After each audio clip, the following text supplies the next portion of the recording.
तो सबसे पहले चैप्टर में हम क्या करेंगे, बेसिक्स वाला चैप्टर है ना, एकदम सिंपल सा चैप्टर। देखो नेचर, इसको नेचर बोलते हैं, नटोरिया नहीं बोलते, ठीक है। हाँ, nature, objective and scope of audit.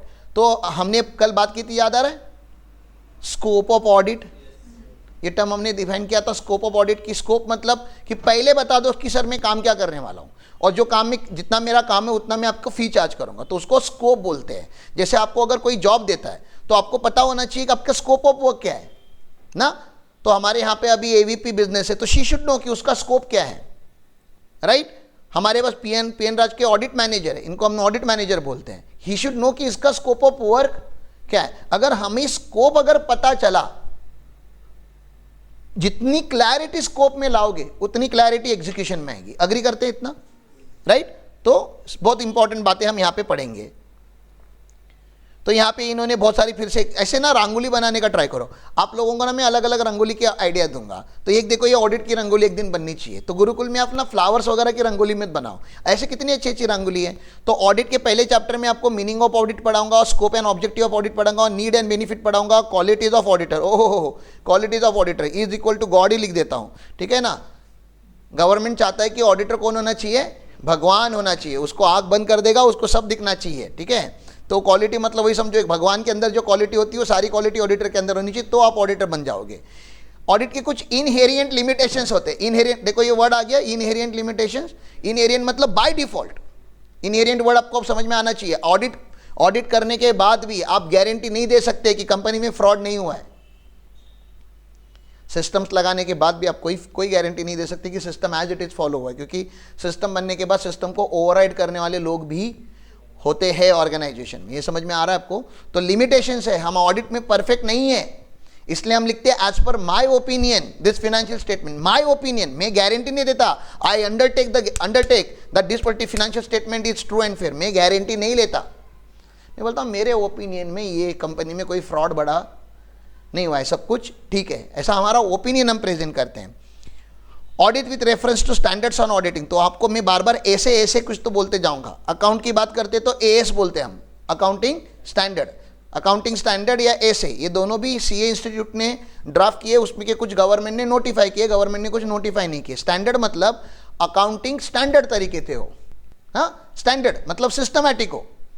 वैसे ऑडिटिंग भी कैसे होना चाहिए, एक स्टैंडर्ड। मतलब चेन्नई का भी जो ऑडिटर है और दिल्ली का ऑडिटर है, जैसे दिल्ली का ऑडिटर ऑडिट करेगा वैसे ही चेन्नई का ऑडिटर ऑडिट करना चाहिए, क्योंकि पूरे इंडिया में अकाउंट्स की कुछ क्या स्टैंडर्ड होनी चाहिए, ताकि अकाउंटिंग स्टैंडर्ड तरीके से हो, और उसका जो ऑडिट होता है वो ऑडिट भी स्टैंडर्ड तरीके से हो करके स्टैंडर्ड्स ऑन ऑडिटिंग होता है, उसको हम ऐसे बोलते हैं।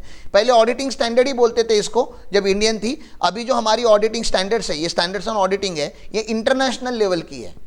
तो पहले स्टैंडर्ड का नंबर, पहले अकाउंटिंग स्टैंडर्ड का नंबर 1 है, तो पहले ऑडिटिंग स्टैंडर्ड का नंबर भी क्या होना चाहिए था, 1 होना चाहिए था। लेकिन पहले ऑडिटिंग स्टैंडर्ड का नंबर 200 है। तो आप बोलोगे 1 से 199 किधर गया, वो अभी तक नोटिफाई नहीं हुआ है, वो सीरीज अभी तक नोटिफाई नहीं हुआ है। तो सर 200 कैसे कहाँ से आया, तो इंटरनेशनल लेवल का हमने देखा, जो इंटरनेशनल एक स्ट्रक्चर है ऑडिटिंग स्टैंडर्ड्स का, वो हमने लिया। अभी हमारी मोनिका मैडम जी थी, वो इंटरनेशनल फाइनेंशियल रिपोर्टिंग स्टैंडर्ड्स के ऊपर कुछ बातें कर रही थी, IFRS। तो इंटरनेशनल चीज़ें अभी इंडिया में आनी, बताना क्या चाहता हूँ, खाली हिंट क्या देना चाहता हूँ कि इंटरनेशनल चीज़ें इंडिया में आना चालू हो चुकी है, ठीक है। और आप लोग MBA वगैरह कर रहे हो तो आपको ये सारी चीज़ें पता होनी चाहिए। It's not totally useless, please understand that. तो सबसे पहला स्टैंडर्ड कौन सा है, ऐसे 200। एक स्टैंडर्ड्स है, बहुत सारे स्टैंडर्ड्स है, उसमें की एक स्टैंडर्ड जो कोर स्टैंडर्ड है वो क्या है, ऐसे 200। ऐसे 200 आप जितना अंडरस्टैंड करोगे उतना अच्छा है, ठीक है ना। चलो आगे चलते हैं। अब उन्होंने बोला ऑडिटिंग वगैरह हमने अभी नया नया सुना है, अभी का है क्या, तो उन्होंने बोला नहीं, कौटिल्य का एक अर्थशास्त्र करके बुक लिखा था 4th सेंचुरी में। अभी हम 21st सेंचुरी में चल रहे हैं, 4th सेंचुरी, समझ में आ रहा है आपको। वहां पे इसका रिटन में रेफरेंस है। वैसे ऑडिट ये जो वर्ड है ना, वो ऑडायर करके एक लैटिन फ्रेज में से आया है। ऑडायर मतलब सुनना, हियर करना, बोलना नहीं, सुनना। ऑडिटर का काम क्या होता है, लिसन करना। अब एक ज़माने में बुक्स ऑफ अकाउंट्स रिटर्न नहीं हुआ करते थे। मैंने क्या बोला, एक ज़माने में बुक्स ऑफ अकाउंट्स रिटर्न नहीं हुआ करते थे। तभी के जो अकाउंटेंट थे इतने ज्ञानी थे कि साल भर जो भी ट्रांजैक्शन किया है they used to remember. And जब वो सभा भरती थी महाराजाओं की, तो सभा में आके बोलते थे कि उन्होंने साल भर में कितना रेवेन्यू कलेक्ट किया, कितना टैक्सेशन कलेक्ट किया, कहाँ कहाँ पे खर्चा किया, ये बोलते थे वो बहुत जोर जोर से पूरी सभा में। और फिर जो एक अपोजिट पार्टी, एक बोलते ना बोर्ड ऑफ डायरेक्टर जैसे लोग बैठते थे, वो भी महर्षि बैठते थे, वो सुनते थे। और अगर उन्होंने कुछ बोला और इन्होंने सुना, उनके सुनने और इनके बोलने में अगर उनको कुछ डाउट आया तो ये क्रॉस क्वेश्चनिंग करते थे। तो पुराने जमाने के जो ऑडिटर थे, जहां पे बुक्स ऑफ अकाउंट रिटर्न नहीं हुआ करते थे, वहां पे ऑडिट सुन के होता था, इसलिए उसमें से ऑडायर करके वर्ड में से ऑडिट ये टर्म इमर्ज हुई। बस ये जनरल नॉलेज था इसका। और हमारे ये दिख रहा है आपको यहाँ पे, ऑडिट कहाँ से आया हुआ है, लैटिन वर्ड से ऑडायर, जिसका मतलब क्या होता है, टू हियर, ठीक है ना, सुनना। चलो आगे चलो सर। इंडिया में जो इंस्टीट्यूट है इसका नाम है the institute of chartered accountants of India, established एक statutory body under the act of parliament 1949। तो हम लोग सीए इंस्टीट्यूट सीए एक्ट के अंदर है, तो हमारा कोई कॉलेज वगैरह नहीं है, we are directly performing under the act of parliament. इसलिए हमारी जो यहाँ पे दिख रहा है ना, ये जो बार बार यहाँ पे नीचे लिखा जा रहा है the institute of chartered accountants of India, ये कोई कॉलेज और यूनिवर्सिटी नहीं है, ये एक इंस्टीट्यूट है जो गवर्नमेंट ऑफ इंडिया की किसी एक्ट के अंडर बनी हुई है। That's the reason we have signatory powers, signing powers, and that's the reason we are responsible. Signing power ऐसे नहीं मिलता किसी को भी, आपके साइन की एक पावर है, उसकी एक वैल्यू है। आपने साइन किए हुए फाइनेंशियल स्टेटमेंट पे लोग भरोसा करते हैं। भरोसा मतलब समझते हैं, साइन है, सीए ने साइन किया है तो ये सही है, and that power is given to us by the act. इसलिए रिस्पॉन्सिबिलिटी के साथ हमें काम करना पड़ेगा। सर ऑडिट का मीनिंग बताइए ना। मीनिंग बता देता हूं फटाफट, इंपॉर्टेंट वर्ड्स यहां से पिकअप करेंगे। तो audit is an independent examination. तो एग्जामिनेशन डिपेंडेंट होना चाहिए कि इंडिपेंडेंट होना चाहिए? इंडिपेंडेंट होना चाहिए। इंडिपेंडेंट मतलब जब भी आप किसी की परीक्षा लेते हो या आप किसी को जज करते हो तो बायस नहीं होना चाहिए, हाँ मेरे घर वालों की कंपनी, इसका तो मैं ऑडिट रिपोर्ट अच्छा ही दूंगा ना, ऐसे नहीं होना चाहिए। इंडिपेंडेंट मतलब इंडिपेंडेंट एग्जामिनेशन। एग्जामिनेशन मतलब समझते हो आप?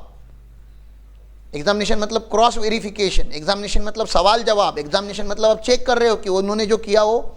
आप किसी की परीक्षा ले रहे हो, ये वो वाली एग्जाम, आप जो परीक्षा लिखते हो वो वाली परीक्षा नहीं, आप किसी की परीक्षा ले रहे हो। समझ में आ रहा है कि सामने वाली एंटिटी ट्रू एंड फेयर है या नहीं है, वो आगे जाके सर्वाइव करेगी कि नहीं, शेयर होल्डर का घाटा होगा कि नहीं होगा, गवर्नमेंट को चुना लगाया कि नहीं लगाया, वो परीक्षा आप लेते हो किसी एंटिटी की, उसको बोलते हो। और वो भी इंडिपेंडेंट तरीके से, मुझे क्लाइंट पैसे देगा करके बायस तरीके से नहीं, एक इंडिपेंडेंट तरीके से आपको ये लेनी होती है। तो that is an independent examination of financial information. Financial में इंसान कैसा है वो चेक करने नहीं गया, इंसान मोरल है इमोरल, मुझे इंसान से कोई लेना देना नहीं है, मुझे फाइनेंशियल इंफॉर्मेशन अपनी औकात में रह के काम करने का, ठीक है ना। Financial information of any entity, खाली कंपनी बोला क्या नहीं, it can be any entity. Entity मतलब बिजनेस मॉडल याद आ रहा है, individual, proprietorship, partnership firm, LLP, cooperative, trust, company, ऐसा कुछ भी हो सकता है, right. Any entity weather profit oriented और नॉट, ऐसे नहीं कि खाली प्रॉफिट ओरिएंटेड एंटिटी का ही ऑडिट होता है। एनजीओ जो होते हैं, एनजीओ मतलब नॉन गवर्नमेंट ऑर्गेनाइजेशन, या एनपीओ होते हैं नॉन प्रॉफिट, और मतलब ट्रस्ट वगैरह, उनका भी तो क्या होता है, ऑडिट होता है, ठीक है ना। Irrespective of it size, legal form, sir बड़ी बड़ी कंपनी का ऑडिट होता है ऐसे हमें लगता है, ऐसा नहीं है, छोटी कंपनीज का भी ऑडिट होता है। सर लीगल फॉर्म, अलग अलग लीगल फॉर्म का भी ऑडिट होता है, ऐसा नहीं कि खाली कंपनी एंटिटी का ऑडिट होता है। When such exam is conducted with a view, sir हमने क्यों कंडक्ट किया एग्जामिनेशन, ये एग्जामिनेशन क्यों किया, आपका क्या एजेंडा क्या था, आपके माइंड में क्या एजेंडा था, क्यों कर रहे हो, किसी की परीक्षा क्यों ले रहे हो। तो ये लास्ट इंपॉर्टेंट वर्ड है, हमें किसी के ऊपर एक्शन नहीं करना है, हमें किसी को अरेस्ट नहीं करना है, हमें किसी को सजा नहीं देनी है, हमें खाली हमारा ओपिनियन देना है। तुमचे मत द्या, okay, give us only your opinion, ठीक है ना, खाली ओपिनियन देने के लिए कर रहे हो। तो कभी कभी ऑडिट में हावी नहीं होने का कि मैं ऑडिटर है, मैं सब कुछ करके दिखाएगा, you are not Superman there. जो भी एक्शन लेनी है मैनेजमेंट लेगा, हमारा काम है खाली ओपिनियन देना। समझ में आ रहा है, क्लियर है, ऑडिट का मीनिंग क्लियर है। चलो ज़्यादा डिटेल में नहीं, यहाँ पे मेन वर्ड क्या है, इंडिपेंडेंट एग्जामिनेशन है, किसका, फाइनेंशियल इंफॉर्मेशन का, किसी भी टाइप का एंटिटी। सर किसी भी टाइप का एंटिटी मतलब सर वो प्रॉफिट ओरिएंटेड होगा, जैसे elite Gurukul limited profit entity है, लेकिन संत गजानन महाराज एक चैरिटेबल ट्रस्ट है, तो ट्रस्ट का भी ऑडिट होता है ना, ठीक है। Sir irrespective of it size मतलब टर्नओवर की बात कर रहे हैं या बैलेंस शीट की बात कर रहे हैं कि बहुत बड़ी कंपनी का ऑडिट होता है, नहीं भाई, बहुत छोटी कंपनी का भी ऑडिट होता है, जीरो कंपनी का भी ऑडिट होता है। समझ में आ रहा है आपको। And then legal form, sir खाली कंपनी आप बोलते हो तो खाली कंपनी का ऑडिट होता है क्या, नहीं, प्रोप्राइटर का भी ऑडिट हो सकता है, पार्टनरशिप का भी हो सकता है, एलएलपी का भी हो सकता है। हम बोलने के टाइम पे यूजुअली कंपनी बोलते हैं क्योंकि मैक्सिमम टाइम हम कंपनीज का ऑडिट करते हैं, but it can be any legal entity. तो ये एनी एंटिटी को यहाँ पे एक्सप्लेन किया जा रहा है, ये समझ में आया आपको। When such examination is conducted, क्यों कर रहे हो ये examination? Sir with an view to express opinion thereon, मतलब वो फाइनेंशियल स्टेटमेंट है, उसके ऊपर हमें क्या देना है? ओपिनियन देना है। यहां तक क्लियर है? सर ऑडिट अगर करना होगा तो खाली ऑडिट का नॉलेज होना चाहिए ना? तो ऐसा नहीं है। ऑडिट अगर आपको करना होगा तो आपको इन सारे लॉज का नॉलेज, इन सारे सब्जेक्ट्स का नॉलेज होना चाहिए। और एक रंगोली मिल गया आपको, देखो, ठीक है ना? ऑडिट अगर आपको करना है तो आपको अकाउंटिंग स्ट्रांग होनी चाहिए आपकी। आपको अकाउंटिंग करनी नहीं है, लेकिन आपको यह तो पता होना चाहिए ना कि अकाउंटिंग होती कैसे है। If you understand accounting then only you will understand auditing, क्योंकि आप ऑडिट कर रहे हो अकाउंटेंट ने जो डेटा बनाया उसका। अगर आपको ही अकाउंटिंग के नियम, अकाउंटिंग के रूल्स नहीं पता होंगे तो how are you going to conduct audit? तो ऑडिट अगर करना है तो आपको अकाउंटिंग का नॉलेज होना चाहिए। ऑडिट अगर करना है तो आपको लॉ का नॉलेज होना चाहिए। ये राइट है? लॉ कौन सा लॉ? अगर कंपनी का ऑडिट कर रहे हो तो कंपनी लॉ, ट्रस्ट का ऑडिट कर रहे हो तो ट्रस्ट का लॉ, रियल एस्टेट का ऑडिट कर रहे हो तो रेरा का लॉ। तो जो जो लॉज उसको एप्लीकेबल है, ऐसा नहीं कि एक law, there are multiple laws which are applicable to the entity. तो जितने भी लॉ आपको पता होते हैं उस एंटिटी को एप्लीकेबल होते हैं, उसका एक मैनेजमेंट रिप्रेजेंटेशन लेटर लिया जाता है, MRL हम उसको बोलते हैं, कि सर आपके एंटिटी को कौन से लॉ एप्लीकेबल होते हैं। जनरल नॉलेज तो हमें भी होना चाहिए, लेकिन एग्जैक्ट नॉलेज तो जिसका बिजनेस है उसको पता होगा ना कि मुझे फायर सेफ्टी लॉ भी या इन्वायरमेंटल लॉ भी एप्लीकेबल होता है, लेबर लॉ भी एप्लीकेबल होता है, लोकल में 5 लॉ है वो एप्लीकेबल होते हैं। तो आपको पता होना चाहिए आपको कौन से लॉ एप्लीकेबल होता है। फॉरेन एक्सचेंज ट्रांजैक्शन करते तो फेमा लॉ एप्लीकेबल हो जाता है। तो जितने भी लॉ एप्लीकेबल होते हैं, आप चेक करने गए हो कंप्लायंस। क्या चेक करने गए हो? कंप्लायंस, मतलब लॉ फॉलो करना। अरे बेटा, लॉ फॉलो हुआ है कि नहीं हुआ है ये चेक करने जो गया है उसको तो लॉ आना चाहिए ना, ठीक है ना? एडवांस लेवल का नहीं आना चाहिए, लेकिन एक अंडरस्टैंडिंग ऑफ लॉ तो होना चाहिए। इसलिए आपको अकाउंटिंग के साथ क्या पढ़ना पड़ेगा? अगर आपको ऑडिटर बनना है, देखो मैं आपको डराना नहीं चाहता, लेकिन मैं आपको हिंट देना चाहता हूं। मैंने ऑडिट चालू इसलिए किया है कि बाकी सारे लेक्चर क्यों बैठो आप, और पढ़ना क्यों जरूरी है, ट्रेनिंग क्यों जरूरी है, ईपैक क्यों जरूरी है, रीडिंग क्यों जरूरी है। आप सच में लाइफ में बड़ा बनना चाहते हो कि नहीं बनना चाहते हो? और बनने की यही बहुत खड्डे है क्या रास्ते में? ये खड्डे है क्या? ये मैं जो पढ़ा रहा हूं आपको क्या बॉडी में घुस रहा है क्या आपके? नहीं ना। तो आप माइंड ओपन करके बैठो बस, कि हमें ये सब समझ में आएगा। आज नहीं आएगा तो कल आएगा, लेकिन आएगा। अरे कर रहे हो आप, बिना नॉलेज के कर रहे हो, तो मैं बता रहा हूं कि विथ नॉलेज करो तो थोड़ा और मजा आ जाएगा, राइट? तो अकाउंटिंग आपने करना है, लॉ आपको पढ़ना है। इकोनॉमिक्स क्यों पढ़ना है? क्योंकि डिमांड सप्लाई समझना है आप लोगों को। समझ में आ रहा है? Demand theory, theory of demand, theory of supply, pricing theory, costing, ये सब आपको समझ में आना चाहिए। बिहेवियरल साइंस, ओहो, लोगों का बिहेवियर समझ में आना चाहिए कि नहीं? हाँ, कौन गुस्सा होता है, किससे कैसे बात करनी है, इंटरपर्सनल स्किल कैसे होनी चाहिए, ह्यूमन रिसोर्स स्किल, सब सिखा रहा हूं कि नहीं आपको? हर एक चीज आप चेक करो ना, हर चीज आपको सिखाया जा रहा है ऑर्गेनाइजेशन में कि कैसे बिहेव करना है। पोलाइटली बात करो, नमस्कारम बोलो, जहां पे डांटना है डांटो, जहां पे आवाज बढ़ानी बढ़ाओ। ये बिहेवियरल साइंस है, ठीक है? स्टैटिस्टिक्स एंड मैथ्स आपको पढ़ना है कि नहीं?